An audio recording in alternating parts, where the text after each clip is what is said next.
Original gold फ्रिन के जो brake pad आते हैं, कॉम्प्रोमाइज नहीं करते, हम क्वालिटी के साथ कंप्लीट कर देंगे और कल ये बीस्ट हमारे हाथ में आ जाएगी। Here we got the battery भी इसमें डल जाएगी। गाड़ी में ना बहुत सारी चीजें इन फ्यूचर होने वाली है और आपको मिलने वाली है। इसमें शायद से अपकमिंग मंथ्स में मैं डीकैट कराऊंगा, एग्जॉस्ट मॉड कराऊंगा। इस वीडियो पे सपोर्ट करके तकरीबन कम से कम 40 से 50 कमेंट कर देते हो। ये एग्जॉस्ट इस 900 में हो जाएगा फिट। 40 कमेंट चाहिए, प्यारे से कमेंट कर दो, फटाके पॉप होंगे उसके बाद।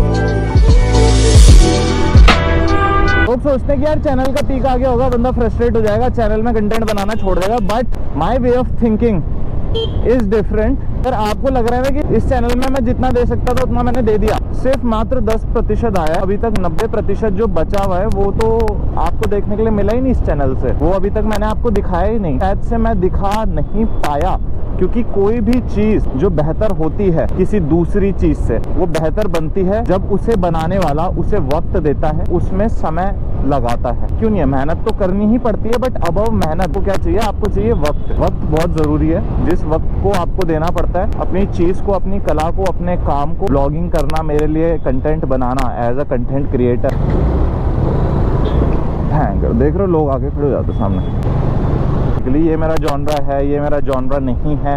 मैं इस तरह की बातें करके ना बांटता नहीं हूँ। Content creation in whole, content creation को मैं एक अम्ब्रेला टर्म की तरह देखता हूँ, जिसके नीचे जैसे पेड़ की डालियाँ होती है वैसी कंटेंट की छोटी छोटी श्रृंखलाएं हैं। कंटेंट अलग अलग तरह का है, कोई मोटो ब्लॉगिंग कर रहा है, कोई ब्लॉग्स बना रहा है, कोई लाइफस्टाइल ब्लॉगिंग कर रहा है। There are a lot of things. कोई म्यूजिक वीडियोस में है, कोई डांसर है, कोई आर्टिस्ट है। So everything is a content. Dance एक कंटेंट है, म्यूजिक एक कंटेंट है, ब्लॉगिंग एक कंटेंट है। बट अबव दैट, उन सबसे ऊपर, जैसे हम सबसे ऊपर भगवान है, हम सबसे ऊपर ईश्वर है जिसने हमें बनाया है, वैसे ही जब हम कंटेंट बोलते हैं, कंटेंट क्रिएशन, तो उसके अंदर सारी चीज़ें आ जाती हैं। ब्लॉगिंग, आपका लाइफस्टाइल ब्लॉगिंग, म्यूजिक वीडियो, सब कुछ उसमें फिट इन हो जाता है। यानी कि सब कुछ उसका भाग है, सब कुछ उसका पार्ट है।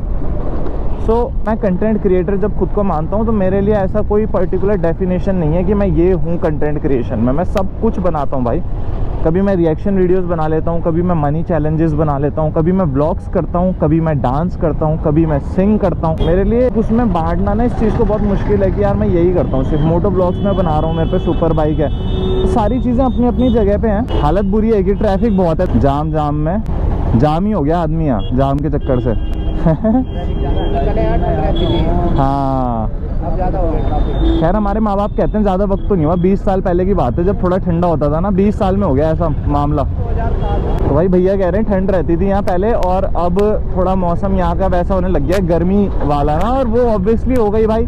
देखो शहरीकरण जहाँ भी होगा ना, शहर बनेंगे, इमारतें खड़ी होंगी, और सिर्फ इमारतें ही नहीं, इंडस्ट्रीज बनती हैं, इंडस्ट्रीज खड़ी हो रही हैं। अब इंडस्ट्री के साथ साथ क्या आता है भाई, पॉल्यूशन होता है। तो पॉल्यूशन से क्या होता है, ग्लोबल वार्मिंग होती है। जब ग्लोबल वार्मिंग होगी तो किसी जगह का जो मौसम है ना, उस पर कहीं ना कहीं उसका फर्क तो पड़ता ही पड़ता है भाई। एक समय में कहा जाता था देहरादून में राजपुर रोड तक बर्फ पड़ती थी, आज हमें मसूरी में बर्फ देखने के लिए नहीं मिलती भाई। कुछ साल ऐसे होते हैं जब हम मसूरी जाते हैं और मसूरी में बर्फ ही नहीं दिखती।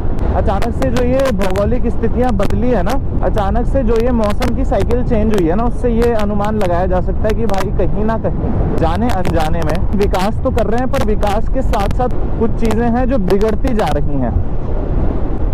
हमारे जीवन में विकास हो रहा है, हमारे आसपास विकास हो रहा है, पर इस विकास की कीमत जो है ना, वो हमारी प्रकृति को चुकानी पड़ती है। वो साफ नजर आता है, दिखता है। और सिर्फ हमारे शहर में नहीं यार, बहुत से ऐसे शहर हैं, बहुत से ऐसे टाउन्स हैं, साउथ में देख लो, मतलब बहुत जगह मैं सुनता रहता हूँ that due to the global warming जो उनके यहाँ का मौसम था, कि यहाँ का वेदर हुआ करता था, वो आज की डेट में बिल्कुल चेंज हो चुका है। इंसान के लिए परिवर्तनशील होना बेहद जरूरी है, पर परिवर्तन इतना भी ना हो कि कहीं जो हमारी प्रकृति है, जो हमारी जीवन देनी है, जहाँ से हमें जीने के लिए ऊर्जा मिलती है, कहीं ना कहीं उस प्रकृति का ही दोहन होना, वो प्रकृति ही खत्म हो जाए। तो विकास हो, पर अंधा विकास नहीं, स्मार्ट डेवलपमेंट। भाई देख लो, साउंड नोट सुन ही सकते हो भाई। अपनी जो ये जान है ना, अपनी काम हो चुका है, ऑलमोस्ट डन हो चुका है। आज मैं इसको नहीं ले जा रहा हूँ, यहीं पे रहेगी, पर मैं ये बता दूं कि क्या क्या हो चुका है। देखो गाइस, सबसे पहला काम था ब्रेक पैड का। जब गाड़ी खराब भी नहीं हुई थी ना, उससे पहले जो काम मेरे सर पे पड़ गया था, तो यहाँ आप देख सकते हो ओरिजिनल गोल्ड फ्रिन के जो हमारे ब्रेक पैड आते हैं, जो डलते हैं डिस्क ब्रेक पैड्स, वो इसमें इंस्टॉल हो चुके हैं। स्टॉक है जो हमारे पास यहाँ पे पड़े हुए और बाइक में डलेंगे। बाकी और ऑप्शंस भी थे, बट भाई कॉम्प्रोमाइज नहीं करते हम क्वालिटी के साथ, तो हमने डला ये गोल्ड के जो ऑथेंटिक आते हैं। क्रेजी। और बाकी क्या है कि यहाँ पे ब्रेक पैड डल चुके हैं, अपना ऑलमोस्ट जो क्लच किट का काम है वो भी कंप्लीट हो चुका है। आप देख सकते हो असेंबल करके सेट जो है ना वो अंदर डल चुका है। यहाँ पे जितना भी ये सब कुछ है वापस फिट फाइन हो चुका है। तो कुछ माइनर चीज़ें, छोटी मोटी चीज़ें वो भाई कहेंगे आज शाम तक, आज रात तक ऑलमोस्ट कंप्लीट कर देंगे और कल ये बीस्ट हमारे हाथ में आ जाएगी। क्या कि जान यहाँ छोड़ी हुई है तो क्या है कि प्राण थोड़े कम है हम में। जिस दिन ही हमारे हाथ में आ जाएगी उस दिन हमारे प्राण वापस आ जाएंगे, ताकत वापस आ जाएगी, ताकत जाग जाएगी और उसके बाद हम आ जाएंगे फिर से बीस्ट मोड में ऑन। शाम हो चुकी है, बाहर आप देख सकते हो ये काम भी ऑलमोस्ट कंप्लीट हो चुका है। फिलहाल मैं बाइक को यहीं छोड़ देता हूँ भाई के पास आज एक और दिन इसकी केयर करने के लिए। इसको ट्रीट करेंगे भाई प्यार से। इसमें जो माइनर छोटी मोटी चीज़ें वो भी भाई क्लियर कर देंगे, जो भी चीज़ें इंस्टॉल करनी है, जो भी चीज़ें निकालनी है, जो भी चीज़ें चेंज करनी है और उसके बाद ही आ जाएगी अपने हाथ में खल, पेमेंट कंप्लीट होने के बाद। तो भाई फिलहाल मैं चलता हूँ घर में एक क्विक अपडेट देने के। भाई की वर्कशॉप में आया था। मेरा घर ना यहाँ से तकरीबन 10 से 15 किलोमीटर दूर है। फिर से इसमें कुछ प्यारी प्यारी राइड्स आपको मोटो ब्लॉग्स देखने के लिए मिल जाएंगे। तो आज का अपडेट यही था भाई कि हमारा ऑलमोस्ट जो काम कंपनी से 15 से 20 दिन में होना था वो काम हमारा 2 या 3 दिन में कंप्लीट हो चुका है। That fast. तो भाई ये होता है अगर आपके पास गुड कॉन्टैक्ट्स है ना, अच्छे बंदों के कॉन्टैक्ट्स हैं आपके पास, जो लोग सुपर बाइक को रिपेयर कर रहे हैं, इस काम में हैं, बहुत समय से एक्सपीरियंस है जिनके पास, तो वो लोग वही चीज़ जो कंपनी आपको बहुत लंबे समय में खींच के करके देती है ना, वही चीज़ वो लोग बहुत जल्दी और अच्छे रेट्स में आपको अवेलेबल करा देते हैं, सेम सर्विसेज। तो यही है मेन गेम कि बाइक ले रहे हो तो ये भी पता कर लेना कि उसको मेंटेन करने के लिए आप उसको कहाँ दोगे, कहाँ उसकी मेंटेनेंस और ये सारी चीज़ें होंगी। क्योंकि कंपनी के भरोसे मत रहना। अगर एक सुपर बाइक लेते हो, कंपनी तो हाथ खड़े कर देती कि 1 महीना 1.5 महीना छोड़ के चले जाओ, पर उसके बाद ये झेलना आपने होता है। 1 महीने तक आपका काम लटका रहता है। आपने सुपर बाइक लिए चलाने के लिए, ना कि कंपनी में देने के लिए। वो क्या होता है कि वो वहाँ पे पड़ी रह जाती है और आपका काम टलता चला जाता है। तो इसलिए हमेशा अपने पास कुछ ऐसे कॉन्टैक्ट्स रखें जिनको इनका आइडिया हो, जो इनकी केयर करना जानते हो, जो इन पे काम करना जानते हो। क्योंकि these bikes are not easy to maintain. Normal mechanics जो है वो इनको मेंटेन नहीं कर सकते भाई। उनको इनके बारे में नॉलेज ही नहीं है तो मेंटेन कैसे करेंगे। बहुत कम बंदे होते हैं इन चीज़ों के बारे में नॉलेज रखते हैं। और वैसे ही मेरे पास कुछ अच्छे कॉन्टैक्ट्स हैं। बाकी फिर मैं आपको कल बताता हूँ जो भी चीज़ें हैं, जैसा भी होगा प्रोग्राम आगे का।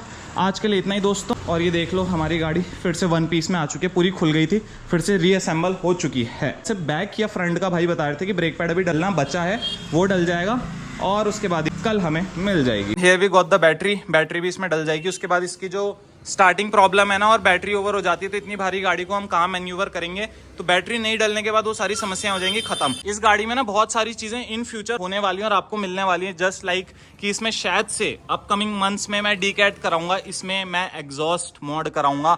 वो सारा जो प्रोसेस है ना वो भी आपको देखने के लिए मिलेगा। नॉट राइट नाउ, बट ये चीजें मैं आपको रिवील कर रहा हूँ कि आने वाले वक्त में आपको क्या क्या मिलने वाला है। बाइक से रिलेटेड कंटेंट, रिएक्शन वीडियोस आपको मिल ही रही हैं, साथ साथ आपको आने वाले वक्त में इसमें कुछ मॉड्स और कुछ चीजें दिखेंगी जो आपको देखने में पसंद आएंगी, आपको अच्छी लगेंगी। जस्ट लाइक एग्जॉस्ट मोड कराना, उसके साथ साथ इसमें रैप भी होगा भाई। नॉट राइट नाउ, बट इसमें रैप का काम भी होगा।